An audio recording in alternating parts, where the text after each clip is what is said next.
Assalamualaikum warahmatullahi wabarakatuh. Alhamdulillahi rabbil alamin wassalatu wassalamu ala rasulillahi wa ala alihi wa sahbihi ajma'in. Amma ba'd. Alhamdulillah. Allahumma 'allamna ma yanfa'una wanfa'na bima 'allamtana wa zidna ilma. Anak-anak, hari ini kita akan melanjutkan pelajaran kita pada buku Tajwid Metode Asy-Syafi'i. Anak-anak semua, hari ini kita akan kembali membahas pada makhraj atau tempat keluar huruf pada bagian tenggorokan. Silakan dibuka bukunya di halaman 19. Di halaman 19.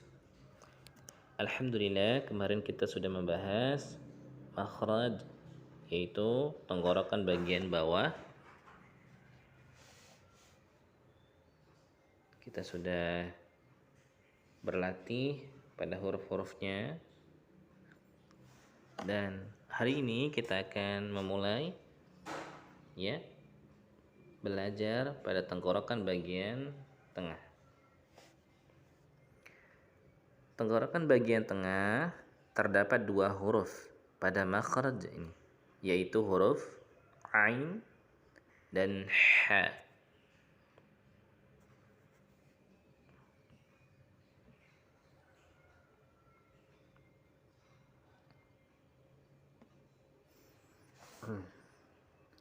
Nah, di sini anak-anak perhatikan sudah ada gambar bagian tenggorokan yang seperti tanda sinyal ini Ini adalah titik dari huruf tenggorokan bagian tengah. Nah, wasatul halqi bagian tengah pada tenggorokan. Makhrajul ain thumma al-ha. Di sini ada huruf ain. Di sini ada huruf ha.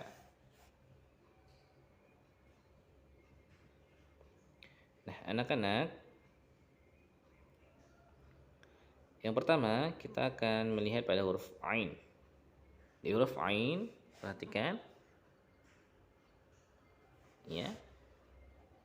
mengucapkan huruf ain, hati-hati jangan sampai sama dengan huruf hamzah. Jangan sampai sama dengan huruf hamzah. Ini bisa merubah arti. Contohnya pada surah Al-Fatihah. Alhamdulillahi rabbil alamin. Menggunakan huruf ain. Tapi ketika itu ada yang membaca menggunakan huruf hamzah. Alhamdulillahi rabbil alamin. Alamin, bukan a. Tetapi dia baca dengan a, maka bisa merubah artinya. Jadi kita menjaga Al-Quran dengan belajar, yaitu khususnya pada tempat-tempat keluar hurufnya. Alhamdulillah.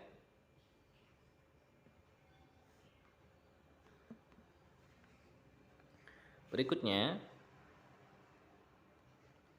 huruf ain, perhatikan titiknya, yaitu di tengah, sedikit menyempit. Udaranya sedikit menyempit.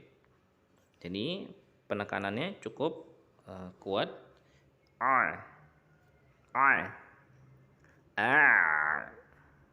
Nah, kita berlatih a, ai, au, a. Ai, au, a. Nah, ketika dia huruf sukun, ketika dia sukun itu sifatnya antara tertahan dan mengalir. Sifatnya antara tertahan dan mengalir. Huruf ain ketika ingin dia tertahan tetapi dia tetap mengalir. Jadi pertengahan. Kalau disebut itu adalah sifatnya bainiyah. Nanti kita akan belajar pada sifat-sifat huruf.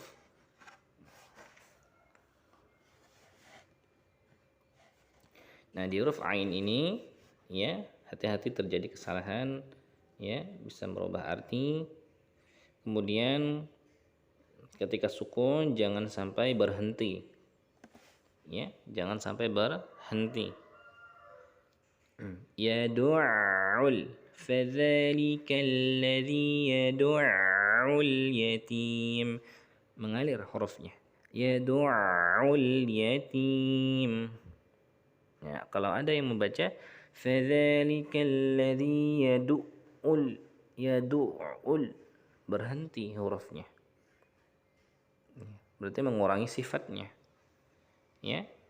Tetapi tidak sampai merubah arti, hanya saja mengurangi sifat dari hurufnya dan kurang sempurna hurufnya. Nah, di situ adalah huruf ain. Perhatikan titiknya di situ cukup penekanannya dan agak sedikit sempit udaranya ya, sehingga penekanan cukup kuat. Nah, hati-hati ya, jangan sampai masuk ke hidung. Jangan sampai masuk ke hidung. Masuk ke hidung udah berubah hurufnya. Bukan ain lagi. Ya, tapi nga. Nah, ini hati ya. Kalau yang Ustaz panahi ini, Ustaz garis ini adalah masuk ke hidung udaranya. Hati-hati. Ya. Jangan sampai masuk ke hidung. Nga. Alhamdulillahi rabbil alamin. Nga. Hati-hati jangan sampai masuk pada huruf ya. Huruf ain ini masuk ke hidung. Nah, untuk mencoba atau mengetes pada huruf ain yang benar, maka tutup hidungnya ya, maka tidak ada yang berubah pada suaranya.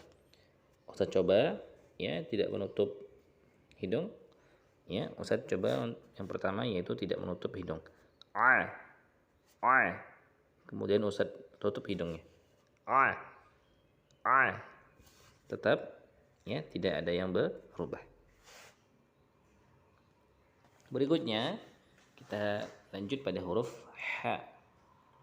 Huruf H di sini hati-hati ya.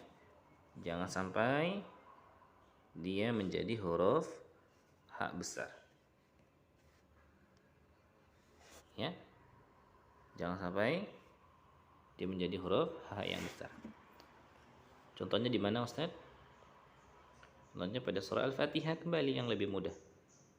Seharusnya menggunakan huruf H yang tenggorokan tengah ya.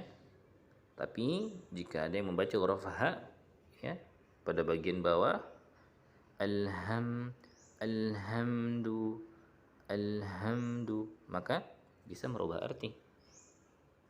Nah, maka anak-anak semuanya ya, kita harus memperhatikan kembali tempat-tempat keluar hurufnya, dan kita harus belajar pada huruf-huruf yang ada di Al-Quran.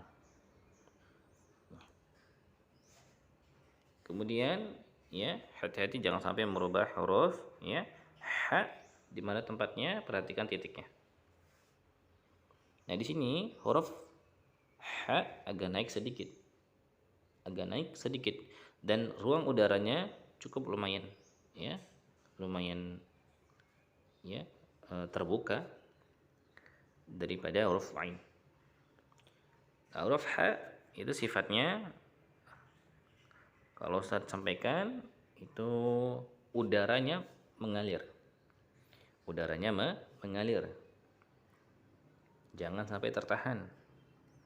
Udaranya mengalir. Dan udaranya samar-samar dan cukup banyak yang ya keluar udaranya. Ustaz contohkan. Ha, hi, hu, ah. Ketika sukun, perhatikan ketika sukun.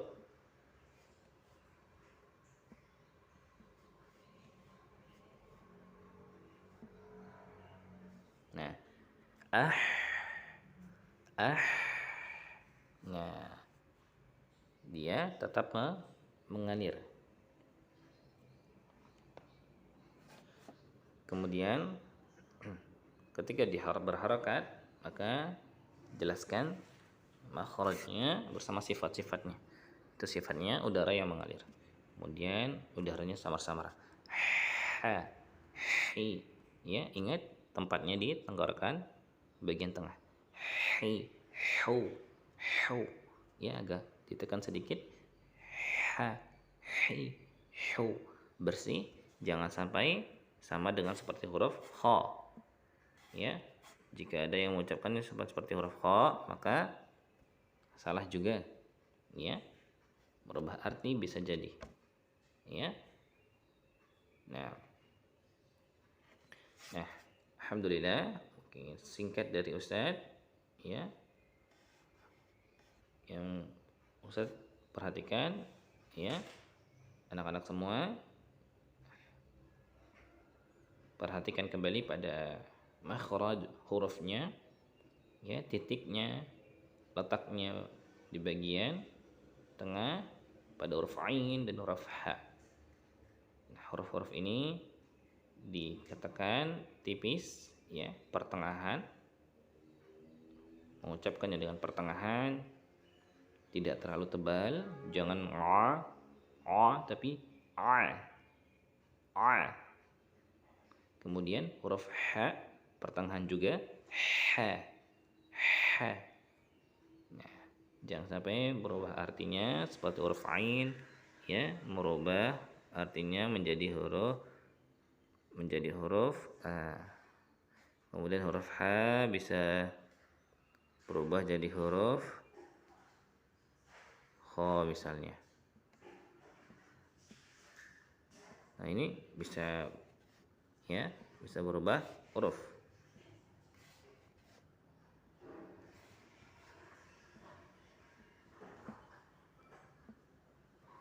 Nah, kemudian bisa juga berubah lagi menjadi huruf ha. Nah, di sini perlu diperhatikan kembali, jangan sampai kita mengganti huruf pada ayat-ayat Al-Quran.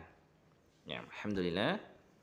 Sekian dari Ustaz, mudah-mudahan bermanfaat pada pelajaran makhraj wasatul halqi pada makhrajul ain thumma al-ha.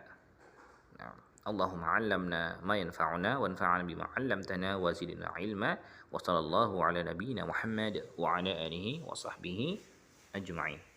Wa akhiru da'wana alhamdulillahi rabbil alamin.